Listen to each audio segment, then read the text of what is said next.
Nerissa now all alone in her old hometown.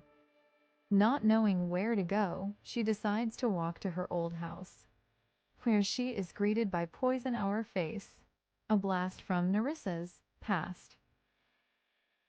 Nerissa rubbing her eyes out of disbelief as she now stands face to face with Poison Our Face.